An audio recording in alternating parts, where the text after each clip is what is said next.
Welcome back to another video और आपका आज वीडियो। स्वागत है। आज हम लोग देखने जा रहे हैं महाभारत का नेक्स्ट पार्ट, जहां पर मैं कहूँगी कि अब बहुत ही एक डिफरेंट मोड पर आ चुकी है महाभारत। और देखते हैं कि जब संजय वापस जाएंगे तो आगे से महाराज किस तरह उस सिचुएशन को लेते हैं। तो चलिए देख लेते हैं ये वीडियो। मैं तो समय हूँ, दुख और सुख मेरे दो किनारे हैं, जिनके बीच में मैं बहता रहता हूं। मेरे पास न अपना कोई दुख है और न ही अपना कोई सुख। न मैं हंसता हूं और न मैं रोता हूं, परंतु चूंकि मुझे अगली पिछली तमाम बातें मालूम हैं, इसलिए कभी कभार मेरा ये ज्ञान मेरे होठों पर हंसी जैसी या मेरी आंखों में आंसू जैसी कोई चीज लाता ही रहता है। आज मैं एक ऐसे ही मोड़ पर हूं। भारत वंश जैसे आदरणीय वंश की ये दुर्दशा, सीवनें टूटी जा रही हैं और कोई ऐसा नहीं जो इस बिखराव को रोक सके। धृतराष्ट्र विराट में कौरवों की पराजय के बाद विजय के सपने तो नहीं देखता, पर राजनीति के खजाने पर सांप की तरह बैठा रहना अवश्य चाहता है, और इतिहास को ये मंजूर नहीं है। लेकिन सबको उसकी आहट से पहचान लेने वाला धृतराष्ट्र इतिहास की आहट नहीं सुन रहा है, या शायद उसकी महत्वाकांक्षा उसे इतिहास की आहट सुनने ही नहीं दे रही है। इसीलिए वो युद्ध से घबरा तो रहा है, लेकिन शांति के लिए तैयार भी नहीं है। लालच इतना ज्यादा बढ़ गया।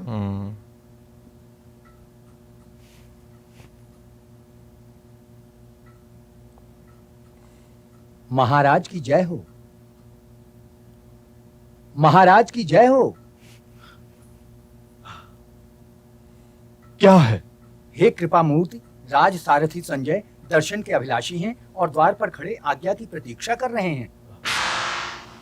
इस समय बुलाओ उन्हें। मेरे कक्ष में बिना आज्ञा लिए और बिना प्रतीक्षा किए आने का अधिकार है। जो आज्ञा महाराज।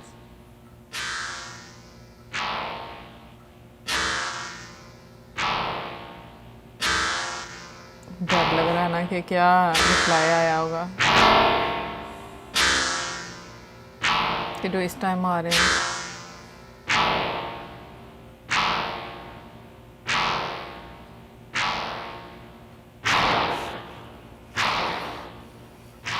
महाराज की जय हो।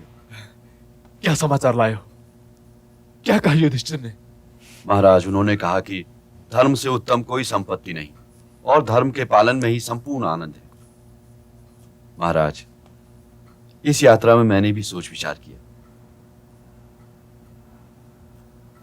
और उस सोच का परिणाम क्या निकला मित्र संजय? परेशान हो गए। मैंने ये परिणाम निकाला महाराज कि देर से बोला जाने वाला सत्य असत्य से अधिक हानिकारक होता है। तो फिर सत्य बोलो संजय, मुझे सत्य सुनना आता है। क्या है तुम्हारा सत्य? राजन, आपका कर्म आपके धर्म के मार्ग को काट रहा है। आपने अपनी आत्मा को पुत्र मोह के भाले से घायल कर दिया है। आपकी आत्मा लहूलुहान है स्वामी, उसकी सेवा कीजिए। उफ, बुरा लग गया। तुम भी मुझे पर आरोप लगाने लगे? नहीं महाराज, मैं आप पर आरोप नहीं लगा रहा हूं। यह तो केवल एक विवरण है। यदि इस जन्म में मुझसे नहीं सुनेंगे तो अगले जन्म में आपको इतिहास से यही वक्तव्य बार बार सुनना पड़ेगा। महाराज, महाराज, हस्तिनापुर के भविष्य को दांव पर मत लगाइए। आप औरों का कहा मान लेते हैं और शुभचिंतकों की बात नहीं मानते। पांडवों को इंद्रप्रस्थ दे दीजिए, इसी में युवराज की भलाई भी है। क्या युधिष्ठिर ने युद्ध की धमकी दी है? नहीं नहीं महाराज, धमकी देना तो उनका स्वभाव नहीं है। उन्होंने तो बस ये कहा कि संजय, ज्येष्ठ पिताश्री से कहना कि उनके अनुज पुत्र शांति और युद्ध दोनों ही के लिए तैयार हैं। यदि आप युद्ध का आदेश देंगे तो युद्ध होगा, और यदि आप शांति चाहेंगे तो शांति रहेगी।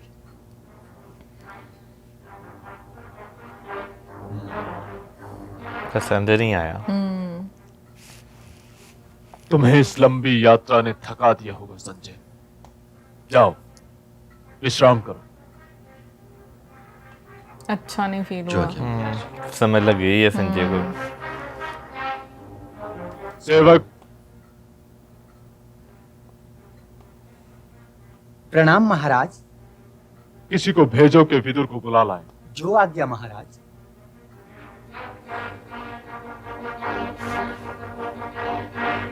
महाराज के एक्सप्रेशन भी चेंज हो गए हैं ना, वो पूरी महाभारत में अभी तक। वो ना राजनीति के खजाने से उठना नहीं ना चाह रहे।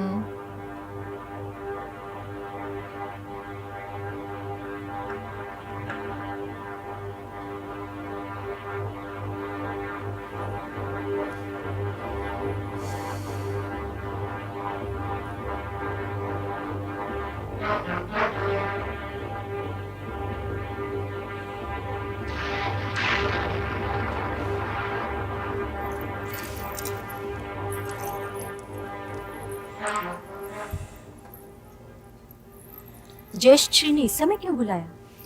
जय श्री ने नहीं बुलवाया है भाग्यवान, महाराज ने बुलवाया है। किंतु इस समय क्यों? ये तो वहां पहुंचने के पश्चात ही पता चलेगा। अच्छा,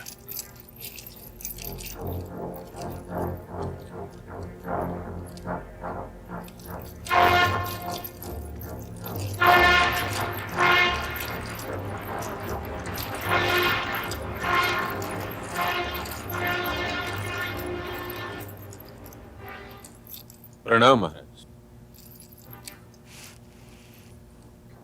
ये राज्यसभा नहीं है विदुर। यहाँ एकांत में तो मुझे भ्राताश्री कह लिया करो। जो आज्ञा महाराज। बैठो।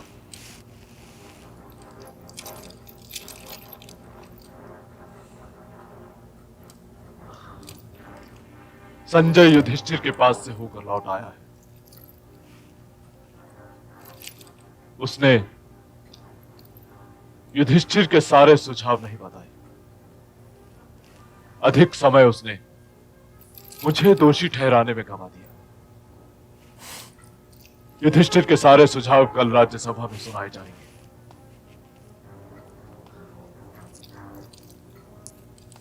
परंतु संजय के साथ ही मेरी नींद भी चली गई।